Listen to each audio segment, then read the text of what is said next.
Hello dear friends, आप सभी का वेलकम है आपके अपने यूट्यूब चैनल तनु क्लासेस हार्डकोर में। आज की इस वीडियो में हम लोग फिर से पॉलिटिकल साइंस यानी कि राजनीति शास्त्र का कुछ ऐसे महत्वपूर्ण प्रश्नों को लेकर आए हैं जो कि आपको बोर्ड एग्जाम में पूछा जा चुका है।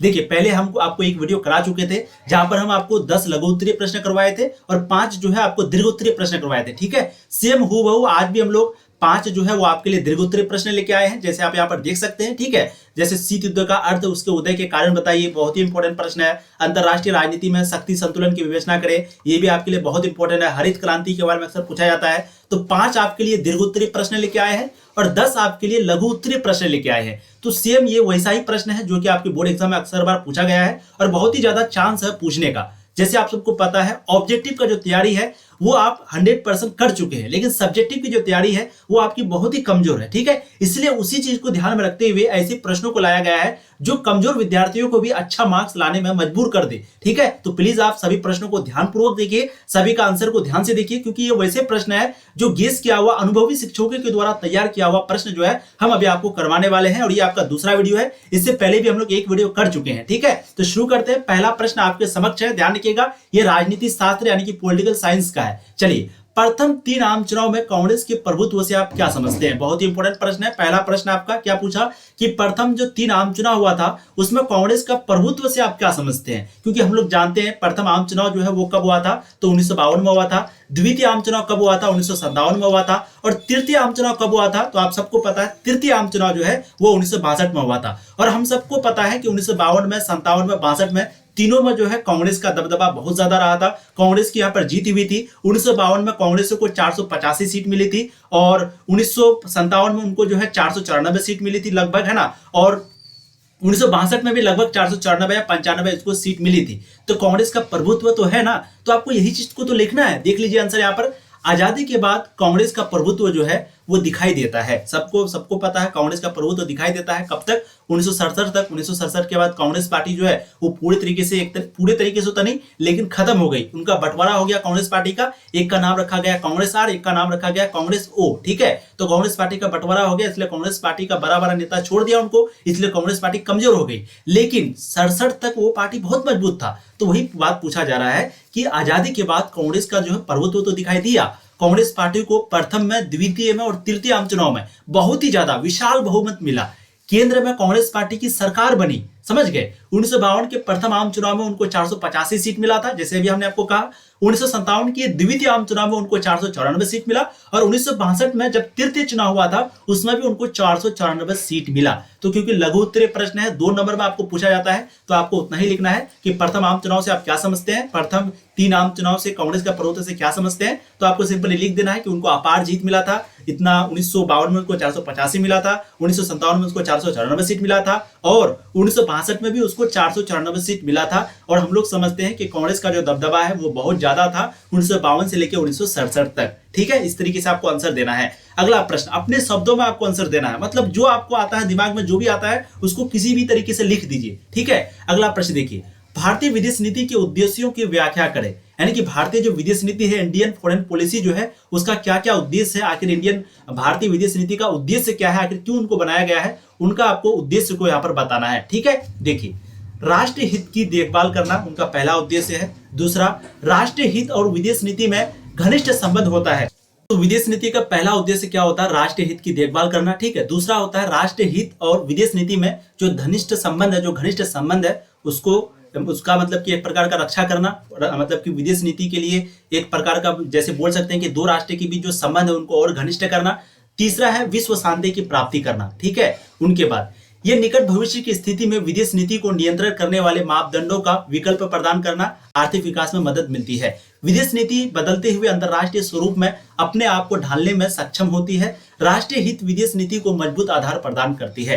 तो विदेश नीति का उद्देश्य आपको समझ में आ गया कि जैसे 2 देशों के बीच संबंध सही बना रहे हैं। जैसे भारत का कोई मजदूर अगर दुबई, सऊदी में जाके काम करता है तो वहां उन मजदूरों के साथ कोई अत्याचार तो नहीं होता है। तो ये हम लोगों को कौन बताएगा? विदेश मंत्री बताएगा। और ये सारा चीज विदेश नीति के अंतर्गत ही रहता है। तो विदेश नीति का उद्देश्य आपको सिंपली इस लाइन को जो है लिख देना है, कम से कम 2 पॉइंट को लिख देना है, आपको 100% लघु उत्तरीय में नंबर मिल जाएगा। अब अगला प्रश्न देखिए, क्वेश्चन नंबर 3, पीली क्रांति से आप क्या समझते हैं? पीली क्रांति, व्हाट इज येलो रिवॉल्यूशन? पीली क्रांति से आप क्या समझते हैं? देखते हैं। पीली क्रांति जो है वो तिलहन की फसल में अत्यधिक उत्पादन को बढ़ाने के उद्देश्य से पीली क्रांति का नाम दिया गया। अगर आपको प्रश्न पूछा जाए कि इनका नाम पीली क्रांति क्यों दिया गया, तो आपको सिंपली लिखना है कि तिलहन की फसल में अत्यधिक उत्पादन को बढ़ाने के उद्देश्य से, यानी कि ये जो तिलहन की फसल होती थी उनको बढ़ाने के लिए इस एक प्रकार का क्रांति को, एक प्रकार का रिवॉल्यूशन को स्टार्ट किया गया, जिसको हम लोग पीली क्रांति के नाम से जाने। भारत जो है वो तिलहन उत्पादन में आत्मनिर्भर हो सका। पीली क्रांति में सरसों, तीसी, राई और सूर्यमुखी के द्वारा तेल भंडारण किया जाता है। यानी कि जो पीली क्रांति है तो वहां पर सरसों के द्वारा, तीसी के द्वारा, राई के द्वारा और सूर्यमुखी के द्वारा जो है तेल भंडारण वहां पर किया जाता है। तो पीली क्रांति आपको समझ में आ गया कि तिलहन की फसल में अत्यधिक उत्पादन को बढ़ाने के लिए जो है इस क्रांति को किया गया था, जिसका नाम पड़ा पीली क्रांति। अब अगला प्रश्न देखिए, क्वेश्चन नंबर 4, जो कि बहुत ही इंपॉर्टेंट है। विविधता में एकता, यूनिटी इन डाइवर्सिटी, इसका उल्लेख करें, इसके बारे में आपको लिखना है। इसके बारे में आखिर ये विविधता में एकता है क्या, इसके बारे में आपको अच्छे से बताना है। देखिए, भारत जो है वो एक विशाल, बहुत ही बड़ा लोकतांत्रिक देश है ना। भारत जो है वो बहुत ही बड़ा लोकतांत्रिक देश है और हम लोगों का जो संविधान है वो दुनिया में नंबर 1 में रखा गया है। ठीक है, तो भारत एक विशाल लोकतांत्रिक देश है। भारत में अलग अलग जाति के लोग, अलग अलग धर्म के लोग, अलग अलग भाषा बोलने वाले लोग, अलग अलग संप्रदाय, अलग अलग संस्कृतियों को मानने वाले लोग जो है यहाँ पर रहते हैं। सभी लोग संविधान के अनुसार भारत के नागरिक हैं। यानी कि अलग अलग धर्म के, अलग अलग जाति के, अलग अलग भाषा बोलने वाले जितने भी लोग भारत में रहते हैं, ये सभी लोग संविधान के अनुसार क्या है, नागरिक है, यानी कि यहाँ का सिटीजन है। ठीक है, यहाँ किसी के साथ भेदभाव नहीं किया जाता है, सभी लोग मिलजुल कर रहते हैं, इसलिए भारत में विविधता में एकता पाई जाती है। ठीक है, वैसे तो आजकल कई नेता है जो कि भड़काऊ भाषण से हिंदू मुस्लिम वाला एंगल हमेशा मतलब कि पैदा करता है कि हिंदू और मुस्लिम की लड़ाई हो जाए, लेकिन अभी भी लगभग 99% लोग जो है वो मिलजुल करके रहते हैं और यही हम लोगों का देश का जो है खूबसूरती को पूरे दुनिया में बयां करता है ना। यानी कि हम लोग मिलजुल करके रहते हैं, यही एक लोकतांत्रिक देश को पूरी दुनिया में सबसे नंबर 1 पे रखता है कि हम लोग यहाँ पर अलग अलग जाति, हजारों भाषा बोलने वाले लोग, अलग बहुत तरह के यहाँ पर जाति है, बिल्कुल छोटा, काला, गोरा, सभी तरह के लोग हैं, लेकिन मिलजुल करके हम लोग रहते हैं। यही जो है हम लोगों का लोकतंत्र का जो है खूबसूरती है। ठीक है, अगला देखते हैं। भारत के 5 राष्ट्रीय दलों के नाम लिखे हैं, यानी कि आपको यहाँ पर नेशनल पार्टी, तो भारत के 5 राष्ट्रीय में सबसे पहले तो आपको कांग्रेस लिखना है, दूसरा है बीजेपी, है ना। देखिए, दूसरा है आपका बीजेपी, पहला है कांग्रेस, उसके बाद तीसरा पार्टी का नाम मैं आपको यहाँ पर दिखा देता हूं, आप लोग स्क्रीनशॉट ले लीजिएगा। सबसे पहला भारतीय राष्ट्रीय कांग्रेस है, दूसरा है राष्ट्रवादी कांग्रेस, तीसरा है राष्ट्रीय जनता दल यानी कि आरजेडी। ठीक है, राष्ट्रीय जनता दल, ये भी आपका क्या है, नेशनल पार्टी है। भारतीय कम्युनिस्ट पार्टी हो गया, मार्क्सवादी कम्युनिस्ट ऑफ इंडिया हो गया, भारतीय जनता पार्टी यानी कि बीजेपी हो गया, उसके बाद बहुजन समाज पार्टी हो गया। तो ये तीनों, अभी आप आम आदमी पार्टी, ये भी जो है नेशनल पार्टी हो गई है। ठीक है, तो 5 पार्टी का आपको नाम बोला है, इसमें से आपको 5 पार्टी का नाम जो है लिख देना है। ठीक है, अगला देखते हैं, 6 नंबर प्रश्न है, एक ध्रुव विश्व क्या है? What is world unipolarity? एक ध्रुव विश्व, देखिए कभी कभी क्वेश्चन में ही आपका आंसर छिपा हुआ रहता है। जैसे इस क्वेश्चन को अगर आप 6 नंबर का क्वेश्चन को ध्यान से देखिएगा, वैसे ये क्वेश्चन जो है 6 नंबर क्वेश्चन बहुत इंपॉर्टेंट है, ध्यान से आप लोग देखिए। उससे पहले अगर कोई पीडीएफ वगैरह लेना चाहते हैं इस प्रकार का जो अभी हम आपको करवा रहे हैं, क्वेश्चन बैंक वगैरह लेना चाहते हैं 2009 से 2022 तक, या फिर अगर आप important special type of guest question लेना चाहते हैं, ठीक है, तो आप सिंपली 7667532320 इस नंबर पर व्हाट्सएप मैसेज करके आप जो है इन सारे पीडीएफ को बहुत ही कम प्राइस में आप प्राप्त कर सकते हैं। ठीक है, तो किसी को भी अगर लेना है पीडीएफ तो इस नंबर पे आप कांटेक्ट कर सकते हैं। अब यहाँ पर देखिए, एक ध्रुव विश्व, अगर सिंपली भाषा में समझिएगा तो एक ध्रुव का मतलब होता है कि एक ही ध्रुव है, एक ही ध्रुव, जैसे साइकिल में धुरी होता है ना, एक ही ध्रुव, यानी कि पूरी दुनिया में एक ही का कंट्रोल है। तो सिंपली 1991 में जब सोवियत संघ खत्म हो गया, द्वितीय विश्व युद्ध के बाद 2 महाशक्ति थी, लेकिन 1991 में जब सोवियत संघ खत्म हुआ तो अमेरिका का दबदबा बढ़ गया, और इसी अमेरिका का दबदबा जो बढ़ा, इसी को हम लोग एक ध्रुव कहते हैं। ठीक है, आंसर देख लीजिए। द्वितीय विश्व युद्ध की समाप्ति के बाद, द्वितीय विश्व युद्ध समाप्त कब हुआ था? 1945 में। ठीक है, द्वितीय विश्व युद्ध की समाप्ति के बाद पूरे दुनिया में, पूरे विश्व में 2 महाशक्तियां बची थी, एक था अमेरिका और एक था सोवियत संघ, है ना। 2 महाशक्तियां जो है वो अभी भी बची थी 1945 में। इन दोनों के बीच 1945 से लेकर के 90 तक, यानी कि लगभग 91 तक, ठीक है, डेट गलत दिया हुआ है, 1945 से लेकर के 91 तक जो है इन दोनों के बीच क्या चला? शीत युद्ध चला। ठीक, और 1991 में सोवियत संघ का विघटन हो गया और शीत युद्ध जो है वो खत्म हो गया, यानी कि 1991 में सोवियत संघ जो है वो हार गया, उसका पतन हो गया, मतलब पतन तो नहीं बोलेंगे, विघटन ही बोलेंगे, विघटन हो गया, और शीत युद्ध भी जो है उस वक्त में, यानी कि 1991 में खत्म हो गया। अब जब शीत युद्ध खत्म हो गया और सोवियत संघ भी पूरी तरीके से खत्म हो गया, सोवियत संघ का बंटवारा हो गया और टोटल 15 देश सोवियत संघ टूट करके बना, तो यहाँ पर क्या हो गया कि अमेरिका का जो विरोध है वो करने वाला अब कोई नहीं रहा। पहले अमेरिका का विरोध सोएसन कर रहा था, लेकिन अब अमेरिका का विरोध करने वाला कोई नहीं रहा और अमेरिका जो है विश्व की सबसे शक्तिशाली देश के रूप में उभरा। अब विश्व में एक ध्रुवीयता कायम हो गई। यूएनओ तथा अन्य अंतर्राष्ट्रीय संस्था अमेरिका के इशारों पर चलने लगी और क्योंकि अब उसके सामने में कोई नहीं रहा, जब टक्कर में कोई नहीं रहा तो अमेरिका का जो दबदबा है ये पूरी दुनिया में बहुत ज्यादा बढ़ गया। अब जब बढ़ गया तो जो यूएनओ बना था, संयुक्त राष्ट्र संघ बना था 1945 में, वहां पर और अंतर्राष्ट्रीय संस्था में कहां पर किसका इशारा में अब काम करने लगा? अमेरिका का इशारा में, क्योंकि अमेरिका का जो दबदबा है वो बहुत ज्यादा बढ़ चुका था। ठीक है, चीजें आपको समझ में आ रही है? तो एक ध्रुव विश्व का मतलब आप समझ गए। अब अगला प्रश्न देखते हैं, क्वेश्चन नंबर 7। बंद अर्थव्यवस्था से आप क्या समझते हैं? What do you mean by बंद अर्थव्यवस्था, यानी कि क्लोज्ड इकोनॉमी। ठीक है, देखिए बंद अर्थव्यवस्था का बहुत ही आसान मतलब होता है, आप एक बार यहाँ अच्छे से सुनिए। बंद अर्थव्यवस्था का मतलब होता है, अर्थ होता है एक ऐसा देश या समाज, ये देश जो है ना, आपका देश लिखा हुआ देश, ठीक है, ध्यान दीजिएगा, यहाँ पर भी आपका ये देश लिखा हुआ था, ठीक है, शक्तिशाली देश के रूप में, यहाँ पर स्पेलिंग थोड़ा सा मिस्टेक है। देखिए बंद अर्थव्यवस्था का मतलब होता है, अर्थ होता है एक ऐसा देश या समाज जो किसी से भी व्यापार करने की छूट नहीं दी जाती है। इस अर्थव्यवस्था में सरकार का नियंत्रण होता है, निजी उद्यमियों को इसमें स्वतंत्रता नहीं होती है। सिंपली कहने का मतलब है कि बंद अर्थव्यवस्था का मतलब हुआ, जैसे कि आज के जमाने में रूस का नाम ले, चाइना का नाम ले, ठीक है, तो चाइना जो है वो क्या है? बंद अर्थव्यवस्था, यानी कि वहां का मतलब पूरी तरीके से नहीं है। जैसे उत्तर कोरिया का आप एग्जांपल ले लीजिए। उत्तर कोरिया क्या है कि वहां पर कोई भी कंपनी जो है खुद से अपना इन्वेस्ट नहीं कर सकता है, उसको सरकार जो है पूरी तरीके से कंट्रोल करके रखा है ना, वो अपने मन मर्जी से कुछ नहीं करेगा। तो अर्थव्यवस्था में यानी कि इकोनॉमी में पूरी तरीके से सरकार का नियंत्रण होता है। भारत तो वैसा नहीं है, लेकिन उत्तर कोरिया में, चाइना में भी थोड़ा बहुत अगर लेंगे, वहां पर डिक्टेटरशिप है ना। तो बंद अर्थव्यवस्था का मतलब हो गया कि पूरी तरीके से सरकार का कंट्रोल हो, कोई भी निजी व्यक्ति, जैसे हम अगर कंपनी खोले तो हमको भी जो है सरकार के अंडर में ही काम करना पड़ रहा है, हम अपनी मनमानी कुछ नहीं कर पा रहे, यही होता है बंद व्यवस्था। ठीक है, अगला प्रश्न देखिए, क्वेश्चन नंबर 8। विश्व बैंक की भूमिका क्या है? बहुत ही इंपॉर्टेंट प्रश्न है। What is the role of world bank? विश्व बैंक की क्या भूमिका है? इसी बात पर वीडियो को लाइक कर दीजिएगा, अगर नहीं किया तो प्लीज चैनल को सब्सक्राइब भी कर दीजिएगा अगर आप चैनल पे पहली बार आए तो, क्योंकि यहाँ पर आपको पूर्ण तरीके से कंप्लीट तैयारी कराई जाती है। ठीक है, तो देखिए 8 नंबर, विश्व बैंक की आपको भूमिका बताना है। ठीक है, देखिए द्वितीय विश्व युद्ध की समाप्ति के बाद 1945 में विश्व बैंक की रचना की गई। इसकी गतिविधियां विकासशील देशों से संबंधित है। इसका जो गतिविधि है वो कहां से संबंधित है? विकासशील देशों से, यानी कि विश्व बैंक की जो स्थापना है वो द्वितीय विश्व युद्ध के बाद इनकी रचना की गई थी 1945 में, और इसका गतिविधियां जो है वो कहां है? विकासशील देशों से संबंधित है। ठीक है, यह मानव विकास, शिक्षा, स्वास्थ्य, कृषि तथा ग्रामीण विकास, पर्यावरण संरक्षण नियमों की स्थापना, सड़क, शहरी विकास, विद्युत तथा भ्रष्टाचार का विरोध आदि के लिए कार्य करता है। ध्यान दीजिएगा, मानव का विकास के लिए, शिक्षा के लिए, स्वास्थ्य के लिए, ग्रामीण विकास के लिए, इकोनॉमी सही हो, पर्यावरण जो है वो दूषित ना रहे, पर्यावरण स्वच्छ हो, सभी लोग ठीक रहे, सड़क ठीक रहे, शहरी विकास हो, विद्युत और भ्रष्टाचार जो भी बिजली वगैरह आने का सिस्टम है वो बिल्कुल सही रहे। इसी के लिए जो है कौन काम करता है? विश्व बैंक काम करता है। उनके लिए वो लोन यानी कि ऋण प्रदान करता है, और उसी ऋण से बहुत सारे देश यानी कि यह अपने सदस्य देशों को आसानी से ऋण उपलब्ध कराता है। ऋण का मतलब होता है लोन, यानी कि ये लोन देता है सदस्य देशों को, और गरीब राष्ट्रों के लिए एक विशेष योजना यहाँ पर बनाई जाती है। कहाँ पर? विश्व बैंक में। तो विश्व बैंक का आपको मतलब समझ में आ गया, यानी कि सिंपली जो लोगों का जरूरत वाला चीज है उन पर मदद करना। ठीक है, कोई देश गरीब है तो उनको मदद करना, चाहे वो किसी भी हाल में है, उनका वहां अगर बिजली ठीक नहीं है तो बिजली ठीक करना, यही है आपका विश्व बैंक की भूमिका। अब अगला प्रश्न देखिए, क्वेश्चन नंबर 9। नाटो क्या है? बहुत ही महत्वपूर्ण प्रश्न है। नाटो के बारे में अक्सर बार पूछा गया है, ध्यान से आप लोग दीजिएगा। What is NATO?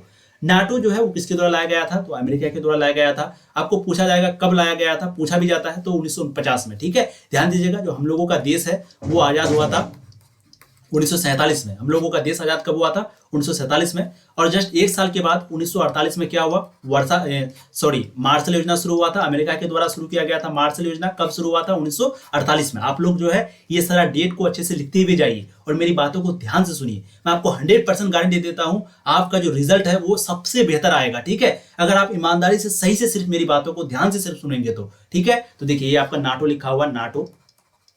ठीक, देखिए तो 1947 में जो हम लोगों का देश आजाद हुआ, जस्ट एक साल के बाद 1948 में मार्शल योजना शुरू हुआ था अमेरिका के द्वारा। मार्शल योजना क्या होता है? तो क्योंकि द्वितीय विश्व युद्ध के बाद यूरोपीय देशों की जो स्थिति है वो बद से बदतर हो गई थी, बहुत ज्यादा खराब हो गई थी, और क्योंकि अमेरिका नहीं चाहता था कि ये जो यूरोपीय देश है वो सोवियत संघ में जाकर के मिले, इसीलिए अमेरिका के द्वारा मार्शल योजना को लाया गया, जहां पर सभी देशों की जो आर्थिक स्थिति खराब हो गई थी उसको ठीक किया जा सके। यही है आपका मार्शल योजना, है ना। तो मार्शल योजना 1948 में लाया गया था और जस्ट एक साल के बाद, यानी कि जस्ट 1 ईयर, एक साल के बाद नाटो की स्थापना किया गया। नाटो का फुल फॉर्म होता है north Atlantic treaty organization, north Atlantic treaty organization. ठीक है, तो नाटो का गठन अमेरिका के नेतृत्व में अप्रैल 1949 में हुआ था। नाटो का गठन जो है वो लोकतंत्र व पूंजीवाद को बचाने के नाम पर किया गया था। इस उद्देश्य से साम्यवाद का परिरोधन करना था। इसमें कुल 12 देश शामिल थे, यानी कि जब इसकी स्थापना किया गया था उसमें कुल 12 देश शामिल थे। तो नाटो के बारे में आपको समझ में आ गया होगा। ठीक है, अब हम लोग चलते हैं अगला, गुट निरपेक्षता। ये भी आपके लिए बहुत महत्वपूर्ण है, जितना भी वीवीआई लगा रहे हैं, वेरी वेरी इंपॉर्टेंट, बहुत बहुत महत्वपूर्ण है। ठीक है, चलिए, गुट निरपेक्षता से आप संबंधित भारतीय नीति क्या है आपको बताना है। गुट निरपेक्षता से संबंधित जो भारतीय नीति है वो क्या है आपको बताना है। देखिए, गुट निरपेक्षता में भारत की नीति जो है साफ निष्पक्ष थी, यानी कि हम लोगों को भारत का जो नीति है वो साफ साफ दिखाई देता है। जैसे गुट निरपेक्षता को इसलिए लाया गया था क्योंकि उस वक्त में जब शीत युद्ध चल रहा था 1945 में, तो कोई भी देश के पास ना सिर्फ 2 ही ऑप्शन था, या तो वो अमेरिका के साथ जाकर के मिले या तो वो सोवियत संघ के साथ जाके मिले। कोई भी देश के पास सिर्फ 2 ही ऑप्शन था, 2 ही विकल्प था। लेकिन भारत जो है ना, वो क्योंकि सोवियत संघ भी भारत का दोस्त, अमेरिका भी दोस्त, तो भारत अब करे तो करे क्या। तो भारत ना सोवियत संघ की तरफ गया और ना ही अमेरिका की तरफ गया, वो एक अलग बनाया जो सही इंसाफ दिखाए, वो अपनाया गुट निरपेक्षता की नीति। ठीक है, तो ध्यान रखिएगा, गुट निरपेक्षता की नीति जो है भारत भी उसमें शामिल था और इसमें साफ साफ कहा गया था कि ये दोनों सैनिक गुटों से दूर था, यानी कि ना ये सोवियत संघ की तरफ था ना ही अमेरिका की तरफ था। विश्व में शांति हो, सुरक्षा में सहयोग की भावना दर्शाई गई गुट निरपेक्षता में।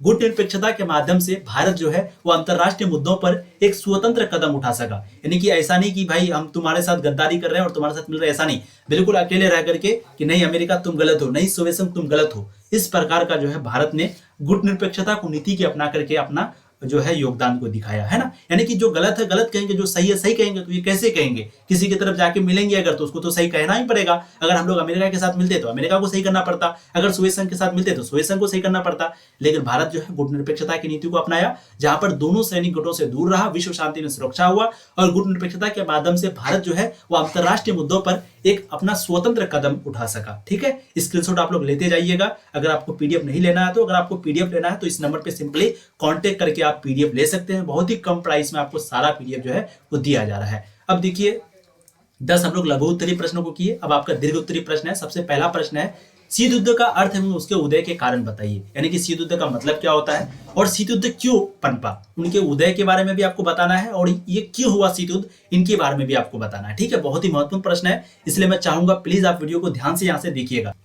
शीत युद्ध का सबसे पहले अर्थ को समझते हैं। शीत युद्ध का अर्थ है 2 महाशक्तियों के बीच तनाव, ये लिखा हुआ आपका तनाव। ठीक है, 2 महाशक्तियों के बीच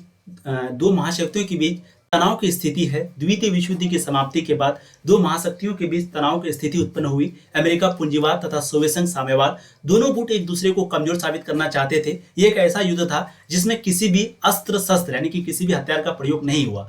तो सिंपली सबसे पहले आपको शीत युद्ध का डेफिनेशन दे देना है। जैसे अभी हमने आपको बताया शीत युद्ध का मतलब क्या हुआ, तो एक ऐसा युद्ध जो कि सोवियत संघ और अमेरिका के बीच छिड़ा था। कब छिड़ा था, तो 1945 में छिड़ा था। ठीक है, याद रखना है कि 1945 में इस युद्ध शुरू हुआ था, 1991 में खत्म हुआ था और इस युद्ध में कोई भी शस्त्र का प्रयोग, कोई भी हथियार का प्रयोग नहीं किया गया था।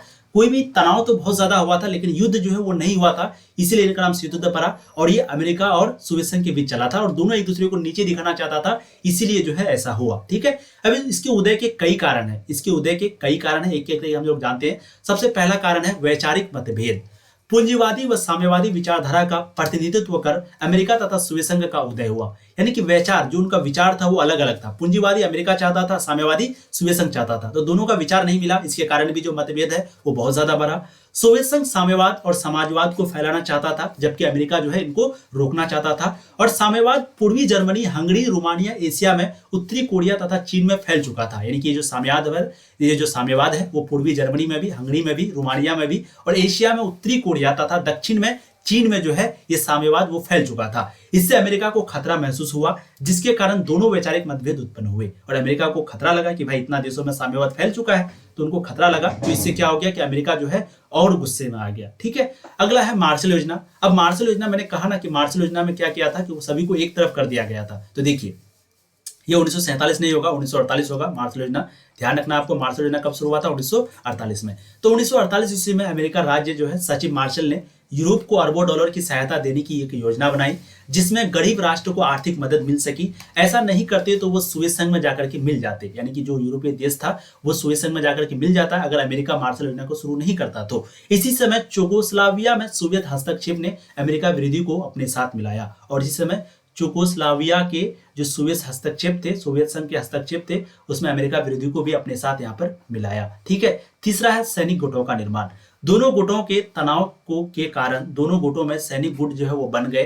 अमेरिका ने नाटो सीटो का गठन किया, तो सोवियत संघ ने जो है वर्सा पैक्ट का गठन किया। दोनों विरोधी गुटों ने शीत युद्ध को बढ़ाया। कहने का मतलब है कि सैनिक गुटों का एक निर्माण हो गया, यानी कि इधर अमेरिका जो है वो नाटो का गठन कर दिया, सीटो का गठन कर दिया, सेंटो का गठन कर दिया। उधर सोवियत संघ जो है वर्सा पैक्ट यानी कि वर्सा संधि का मतलब गठन कर दिया। इससे क्या हो गया कि पहले जो दो देश के बीच लड़ाई हो रही थी, अब ये एक गुट में बढ़ गया, एक ग्रुप में बढ़ गया। इधर नाटो में कई देश शामिल हो गया, उधर वर्सा संधि में कई देश शामिल हो गया। अब एक ग्रुप बन गया तो और ज्यादा लड़ाई बढ़ गया, है ना। पहले एक एक आदमी लड़ रहा था, मान लेते हैं हम और आप लड़ रहे हैं तो ये लड़ाई तो बहुत कमजोर है, लेकिन अब मेरा भी परिवार आ गया, आपका भी परिवार आ गया, तो इससे लड़ाई जो है और ज्यादा बढ़ गया। अब पूरा गांव हम लोगों को देखने लगा। अब एक गांव और एक गांव के बीच में लड़ाई होगा तो पूरा जिला देखेगा, फिर जिला जिला के बीच लड़ाई होगा तो पूरा राज्य देखेगा, राज्य राज्य के बीच होगा पूरा देश देखेगा, और देश देश के बीच होगा तो पूरा दुनिया देखेगा। तो इस प्रकार का यहाँ पर भी हुआ, यानी कि ये जो शीत युद्ध है वो और ज्यादा बढ़ा। ठीक है। चौथा है अमेरिका विरोधी विप्रचार। सोवियत संघ के समाचार पत्रों ने खुलकर अमेरिका को कलंकित करने का काम किया, उनका बहुत ज्यादा विरोध किया खुलकर के। दोनों देश एक दूसरे को नीचा दिखाने का बहुत ही ज्यादा प्रयास किया। तो ये कई कारण थे जिसके कारण जो शीत युद्ध है वो हुआ और शीत युद्ध का उदय हुआ। ठीक है। अगला प्रश्न है आपका, अंतरराष्ट्रीय राजनीति में शक्ति संतुलन की विवेचना करें। आपको पूछा जा रहा है कि अंतरराष्ट्रीय राजनीति में शक्ति संतुलन से आप क्या समझते हैं, तो देखते हैं फटाफट हम लोग। देखिए, सुरक्षा नीति का प्रमुख तत्व है शक्ति संतुलन, है ना। प्रमुख तत्व यानी कि सुरक्षा नीति जो है वहां का प्रमुख तत्व क्या है? जो शक्ति है वो संतुलन बनाए रखे, कोई भी एक दूसरे के खिलाफ शक्ति का प्रयोग ना करे। शक्ति संतुलन से तात्पर्य एक देश को अपने पड़ोसी देशों की शक्ति में बराबर पर आना। अंतरराष्ट्रीय राजनीति में सभी राष्ट्रों को पता होता है कि कौन राष्ट्र सबसे ज्यादा शक्तिशाली है, जिससे उस राष्ट्र को भी उनके साथ तालमेल करने के पक्ष में होती है। प्रत्येक देश अपने आसपास बड़े या शक्तिशाली देश पर नजर रखना चाहते हैं, भविष्य में उसको सुरक्षा के लिए खतरा उत्पन्न कर सकता है। विश्व के शक्तिशाली राष्ट्र हमेशा अंतरराष्ट्रीय संतुलन के पक्षधर रहते हैं, यानी कि विश्व का शक्तिशाली जो भी राष्ट्र होता है वो अंतरराष्ट्रीय संतुलन के हमेशा पक्षधर होते हैं, जो भी शक्तिशाली देश होता है। तो कहने का मतलब है जैसे अमेरिका है वो शक्तिशाली है तो वो हमेशा अंतरराष्ट्रीय की तरफ रहेगा और हमेशा वो शक्ति संतुलन बनाए रखने का कोशिश करेगा, है ना। जैसे भारत के पास परमाणु है तो इससे क्या होगा, अगर हम लोगों के पास परमाणु नहीं होता तो चीन क्या करता, हमेशा हमला करता, 1962 में जैसे किया था। लेकिन जब से हम लोगों के पास परमाणु आ गया तो चीन अब वो हमला नहीं कर पाता, उनको डर लगता है क्योंकि हमारे पास भी परमाणु है, तुम्हारे पास भी है, तो हम भी तो नहीं छोड़ेंगे ना अगर वो हमला करेगा तो इससे क्या हो गया कि शक्ति संतुलन हो गया। उनकी यह मान्यता है कि शक्ति संतुलन के माध्यम से विश्व में शांति कायम रह सकती है, और क्योंकि शक्ति दोनों के पास अगर शक्ति रहेगा तो ऐसा माना जाता है दोनों के पास शक्ति रहेगा तो विश्व में शांति कायम रहेगा। जैसे देखिए हम लोगों पर कोई हमला नहीं करता है, क्यों नहीं करता है? क्योंकि हम लोगों के पास परमाणु हथियार है। समझ में आ रहा है आप लोगों को? शक्ति संतुलन स्थापित करने के लिए प्रत्येक राष्ट्र विरोधी पक्ष की तुलना में अधिक शक्ति अर्जित करता है। जो राष्ट्र अपने विरोधियों के मुकाबले कमजोर होते हैं वे शक्तिशाली राष्ट्र से सैनिक संध्या करते हैं, यानी कि कोई भी देश अगर कमजोर होता है, जैसे मान लेते हैं बांग्लादेश, वो अगर कमजोर है, उसके पास परमाणु नहीं है, तो वो क्या करेगा, अब वो हम लोगों के साथ, भारत के साथ वो संधि बनाएगा कि नहीं आप मेरा संधि से क्या होता है कि एक प्रकार का दोस्ती हो जाता है ना। कोई अगर बांग्लादेश पर हमला करेगा तो हम लोग क्या करेंगे, बांग्लादेश का मदद करेंगे, और जो हमला करेगा उस पर हम वापस हमला करेंगे, है ना। तो ये क्या हो गया, संधि हो गया। यानी कि संधि मतलब आप समझ सकते हैं कि कोई अगर कमजोर देश है तो वो क्या करेगा, शक्तिशाली देश के पास आएगा और बोलेगा आप मेरे साथ संधि कर लीजिए ताकि कोई मेरे ऊपर हमला करेगा तो आप हमको बचाइएगा। तो कोई भी कमजोर राष्ट्र जो है वो क्या करता है, संधि करता है। ठीक है। अपना शक्ति संतुलन बनाए रखने के लिए कुछ राष्ट्र अपने सहयोगी राष्ट्र के आंतरिक मामलों में हस्तक्षेप भी करते हैं। अच्छा, हरित क्रांति के प्रभाव को उल्लेख कीजिए। ये इंपॉर्टेंट प्रश्न है, हरित क्रांति के प्रभाव के बारे में आपको पूछा जा रहा है। देखिए, हरित क्रांति के यहाँ पर निम्न प्रभाव हुए थे, एक एक करके हम लोग फटाफट देखते हैं। हरित क्रांति के माध्यम से देश जो है वो खाद्यान्न उत्पादन में आत्मनिर्भर बना। मैं कहने का मतलब आत्मनिर्भर मतलब क्या, यानी कि किसी पर डिपेंड नहीं रहा कोई दूसरा देश पर। जैसे गेहूं के लिए पहले किसी और पे रहना पड़ता था, चावल के लिए किसी और देश के ऊपर निर्भर रहना पड़ता था, डिपेंडेंट रहना पड़ता था। लेकिन हरित क्रांति की वजह से क्या हुआ कि हम लोगों को इस देश खाद्यान्न उत्पादन में हम लोग आत्मनिर्भर बन गए, किसी के ऊपर निर्भर नहीं रहे। ठीक है। हरित क्रांति के प्रभाव से गेहूं उत्पादक क्षेत्रों को अधिक लाभ मिला, यानी कि जो गेहूं उत्पादक जो भी क्षेत्र था उनको बहुत ज्यादा लाभ मिला, वहां के किसानों को बहुत ही ज्यादा लाभ मिला। हरित क्रांति के अंतर्गत अधिक पूंजी निवेश आवश्यक होने के चलते कुशल किसान ही इससे लाभान्वित हुए, यानी कि हरित क्रांति के अंतर्गत अधिक पूंजी जब निवेश किया गया, जरूरी होने लगा, तो इसके चलते जो भी किसान थे उनको जो है इनसे बहुत ज्यादा फायदा हुआ।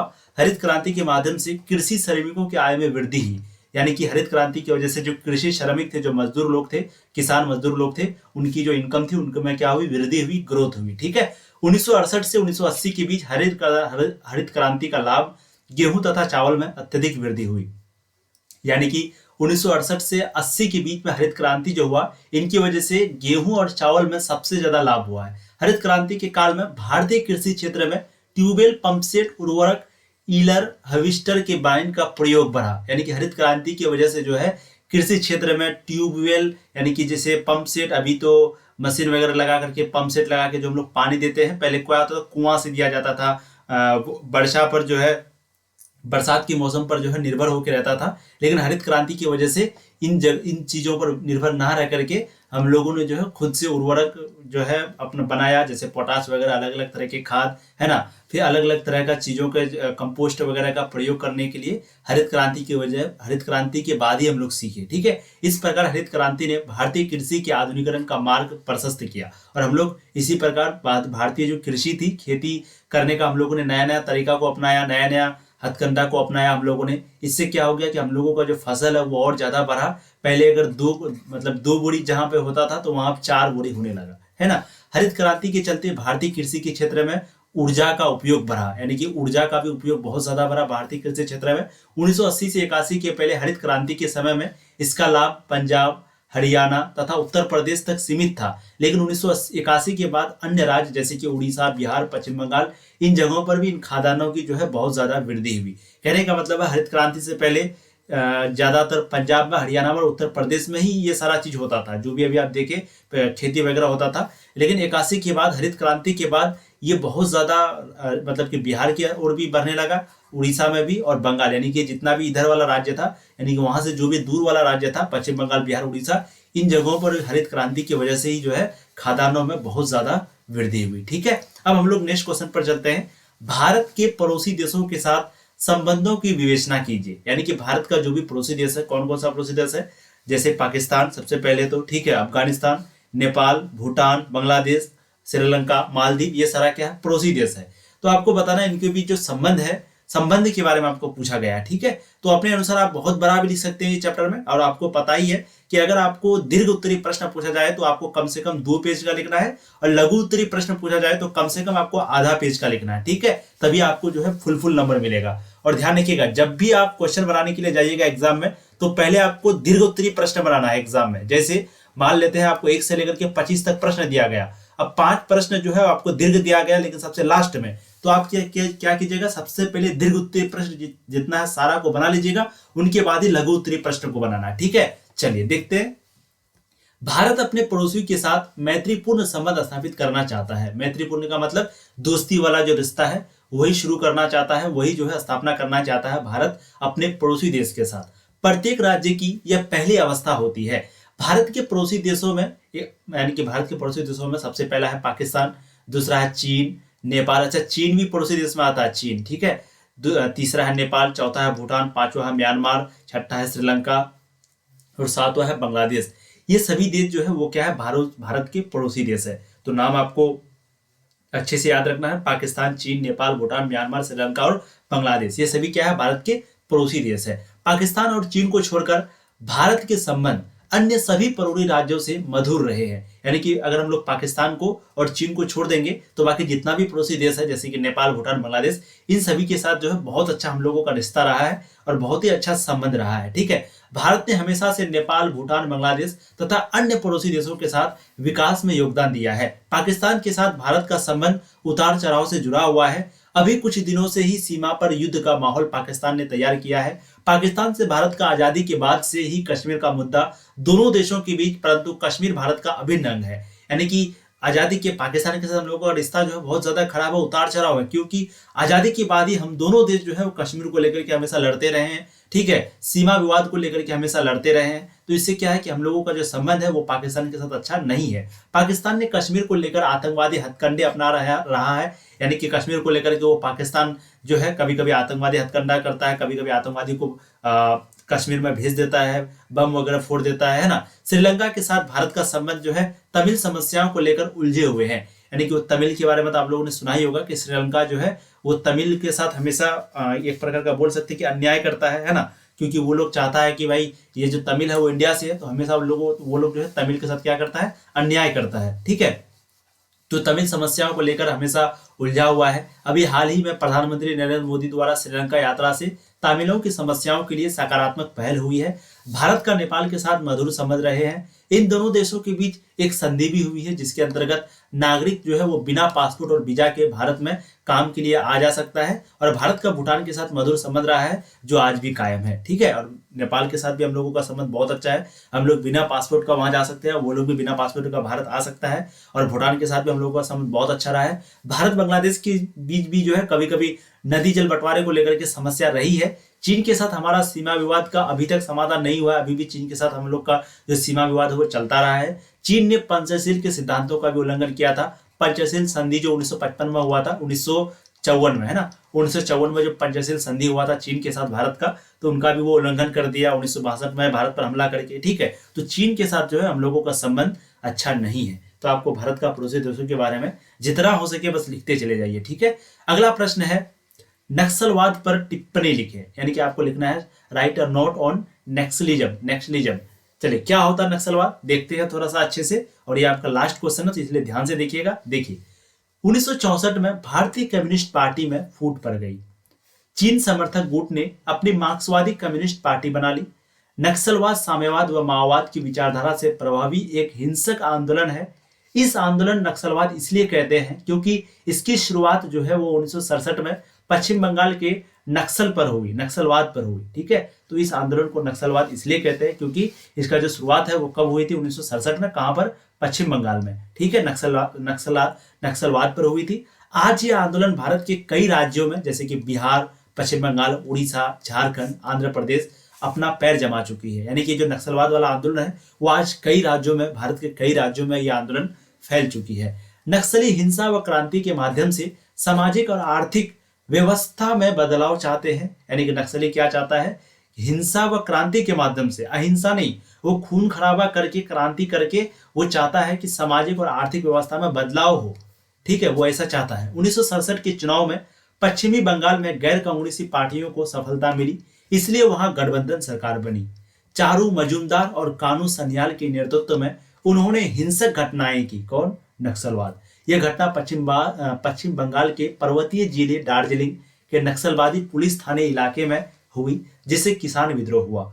1969 में नक्सलवादी नाम से एक नई पार्टी चारू मजूमदार के नेतृत्व में बनाए। इस पार्टी की दलील थी कि भारत में लोकतंत्र एक छलावा है। ठीक है, इस पार्टी का दलील क्या था कि कौन सा पार्टी बनाई, चारू मजूमदार के नेतृत्व में एक पार्टी बनी नक्सलवादी नाम से। कब बनी थी, 1969 में बनी थी। और ये पार्टी का दलील क्या था, ये पार्टी का कहना था कि भारत में जो लोकतंत्र है वो क्या है, एक छलावा है। समझ गए, ये कौन पार्टी, पूछा जाएगा कि कौन सा पार्टी भारत में लोकतंत्र को एक छलावा कहा, तो उस पार्टी का नाम था नक्सलवादी। ये कब बना, 1969 में। किसने बनाया, चारू मजूमदार। ठीक है, स्वाधीन भारत के इतिहास में नक्सलवादी का आंदोलन मात्र एक किसान एवं भूमिहीन की जागृति का ही एक आंदोलन नहीं था, बल्कि भारतीय समाज के क्रांतिकारी परिवर्तन हेतु से सबक सीखते हुए लेनिनवाद, मार्क्सवाद और माओ से तुंग की विचारधारा को अपना प्रस्थन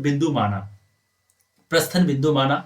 अपनी अनेक भूलों के कारण नक्सलवाद अपने मूल स्थान पश्चिम बंगाल में तो अधिक नहीं पनप सका, परंतु जहां नक्सलियों के छिपने हेतु जंगल एवं घाटी क्षेत्र विशेष रूप से उपलब्ध है, कहां अधिक पनपा, मतलब कि वहीं पे जो है अधिक पनपा, जैसे कि आंध्र प्रदेश, बिहार, झारखंड, छत्तीसगढ़, उड़ीसा आदि जगह में जो है ये लोग नक्सलवाद लोग जो है बहुत ही ज्यादा फैला। ठीक है, तो चीजें आपको समझ में आ गई। तो हमने जो है आपको बहुत ही इंपॉर्टेंट सब्जेक्टिव क्वेश्चन करवाया, जिसमें आपका 5 जो है आपका दीर्घोत्तरीय प्रश्न था। ठीक है, 5 आपका क्या था, दीर्घोत्तरीय प्रश्न था, और 10 जो है आपका लघु उत्तरीय प्रश्न था। ध्यान रखिएगा, ये सभी प्रश्न जो है आपके एग्जाम के लिए काफी इंपॉर्टेंट है। अभी हम आपको जितना भी सब्जेक्टिव क्वेश्चन करवाते हैं ये सभी सब्जेक्टिव आपके लिए इंपॉर्टेंट है, इसलिए प्लीज आपके जो भी दोस्त की अगर कम तैयारी है, अगर आपकी तैयारी भी आपको लगता है कि कम किए हैं, आपकी तैयारी अच्छी नहीं है, तो प्लीज इन सारे वीडियो को अच्छे से देख लेना है। सारे प्रश्नों को हो सके तो एक बार और वीडियो को देख लीजिए ताकि ये प्रश्न जो है आपके दिमाग में घुस जाए। 100% आप एग्जाम तक जो है इन प्रश्नों को नहीं भूल पाइएगा, ठीक है, ये मेरा गारंटी है अगर आप अच्छे से देखे हैं तो प्लीज अगर आपको ये पीडीएफ चाहिए तो इस नंबर पे आप कांटेक्ट करेंगे 7661532320। और हम आपको कई बार बता चुके हैं कि आप जो है गूगल पर या फिर क्रोम ब्राउजर पे जाके भी अच्छे से पढ़ाई कर सकते हैं। सिंपली आपको वहां पर तनु क्लासेस सर्च करना है। तनु क्लासेस सर्च करने के बाद जो सबसे ऊपर में आपको लिंक मिलेगा वही वेबसाइट में जाकर के आपको अच्छे से वहां पर पढ़ना है, ठीक है। Thank you so much. Video को लाइक कर दीजिएगा, चैनल को सब्सक्राइब कर दीजिएगा अगर पहली बार आया तो, और प्लीज ऐसे ही आप लोग प्यार देते रहिए जैसे देते हैं। बस आप लोग गूगल पर भी जाकर के अच्छे से पढ़िए। देखिए जितना चीज आपको बोलते हैं उतना चीज अगर आप करते हैं तो 100% जो आपका रिजल्ट है वो टॉपर के बराबर आने वाला है। जी हाँ, टॉपर अगर आप बनना चाहते हैं तो जितना चीज आपको बोलते हैं वो चीज करना ही पड़ेगा। और आपकी तैयारी जैसी भी हो उससे कोई दिक्कत नहीं है, लेकिन अगर आप चाहेंगे तो अभी भी बहुत कुछ कर सकते हैं, ठीक है। Thank you so much. फिर मिलते हैं नई क्लास में। Thank you.